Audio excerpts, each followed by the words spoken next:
Bonjour, moi c'est Antoine, je suis en terminale et j'ai préparé plusieurs dossiers de candidature pour des écoles de communication publicité. C'est mon truc.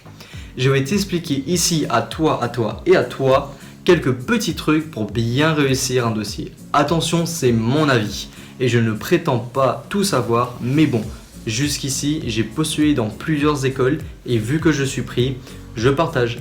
Si ça peut te servir, alors je serai content. D'abord, il y a deux choses à faire quand tu postules. Souvent, tu dois faire un dossier avec au moins une lettre de motivation et puis tu vas avoir sans doute un entretien de motivation. Dans cette vidéo, je vais te parler de ton dossier et de ta lettre. Je ferai une autre pour l'entretien de motivation, mais tu verras, quand déjà tu t'es bien préparé à la première étape du dossier, la préparation à l'entretien sera nettement plus simple. Tu vas voir. Faire des dossiers de candidature, c'est lourd, c'est long. Alors première chose, tu t'organises. Selon les écoles, on va te demander ton diplôme de brevet, ton passeport ou ta carte d'identité, tes bulletins, tes notes de bac de français, un certificat de scolarité pour ta terminale. Alors, tu commences par scanner tes docs. Pour tes bulletins, tu fais les 3 trimestres de première et ce que tu as pour ta terminale. Tu te crées un dossier dans ton ordi. Tu nommes bien tes docs pour tout trouver tout de suite. Exemple, année bulletin premier trim et le suivant, année bulletin second trim. Comme ça, tes docs sont dans l'ordre et tu ne te perds pas. C'est tout simple, mais franchement, ça te fait gagner du temps au final. Après, tu fais un doc tout bête sous Word où tu listes les qualités attendues dans la formation que tu veux faire.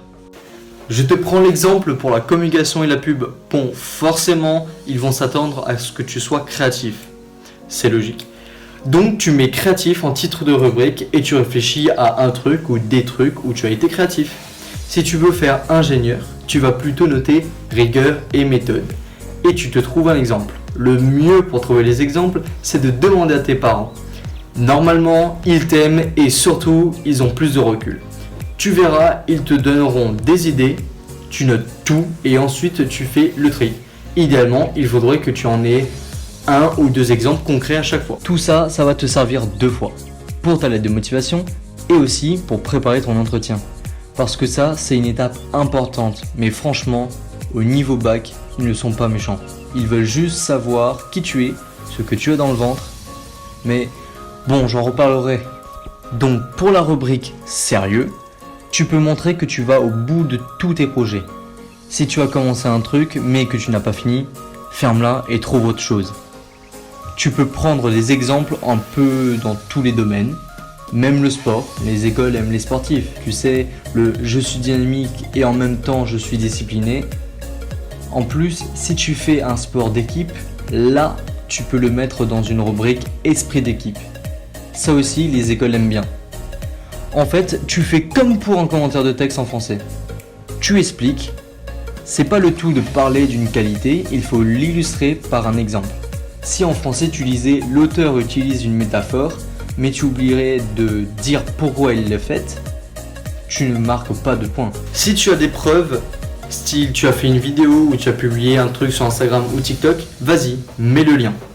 Pour ce qui est des personnalités, là, comme je fais cette capsule pour les élèves du lycée Mascareigne, il y a déjà un premier truc facile.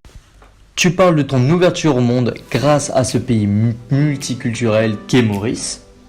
Tu as l'habitude de te confronter à d'autres cultures. On a cette chance à Maurice, alors prends-la. Là-dedans, tu peux aussi mettre si tu fais partie d'associations. Quoi que tu fasses, ça intéresse les écoles.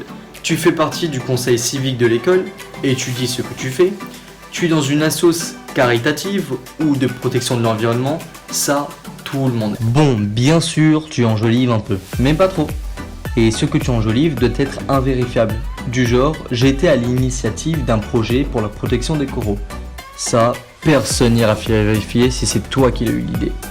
Par contre, tu ne diras jamais, j'ai fait une vidéo sur la protection des coraux. Parce que là, il va falloir que tu mettes le lien sur la vidéo et si tu ne peux pas prouver, t'es mal. Encore 2 points et c'est fini pour la lettre de motivation. Dans toute lettre de motivation, il faut toujours mettre pourquoi tu as choisi cette école. Alors là, c'est simple. Tu vas sur le site de l'école, tu te fais une fiche par école, je sais c'est lourd, mais en faisant ça, après tu auras les points essentiels qui te serviront aussi bien pour ta lettre que pour l'entretien. D'abord, tu regardes s'ils ont une devise, une citation ou une valeur qu'ils mettent en avant. Généralement, c'est sur la première page. Tu en parles, voire tu la reprends à ton compte si tu veux, et tu donnes un exemple, bref, tu illustres. Après, tu regardes le programme de l'école et tu notes ce qu'ils font de spécial ou ce qu'il te plaît particulièrement. Leur partenariat avec l'étranger, leur réseau pour te trouver des stages, la vie de l'école et leurs stages, théâtre par exemple ou autre chose. Ce qu'il t'attend, c'est assez simple. Voir que tu te projettes vraiment et que tu as bossé le sujet. Du genre, s'il te propose des concours d'agents sur 10 jours, alors tu vas dire « j'ai hâte d'être plongé dans le réel grâce notamment à votre concours d'agence ». Ou alors, vous avez un portefeuille des stages dans des grandes agences de pub, ce que je vise. Tu vois le genre ? Dernier point, les écoles veulent que tu aies un projet. Ce n'est pas aussi compliqué que tu le crois, mais si tu n'as pas trop d'idées, tu regardes sur leur site, souvent ils te donnent une liste de métiers sur lesquels la formation débouche. Tu en choisis un peu ambitieux et tu te diras qu'à terme, c'est ce que tu veux faire.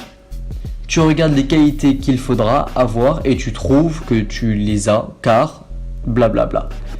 On se fiche un peu qu'au bout du compte, tu feras peut-être complètement autre chose.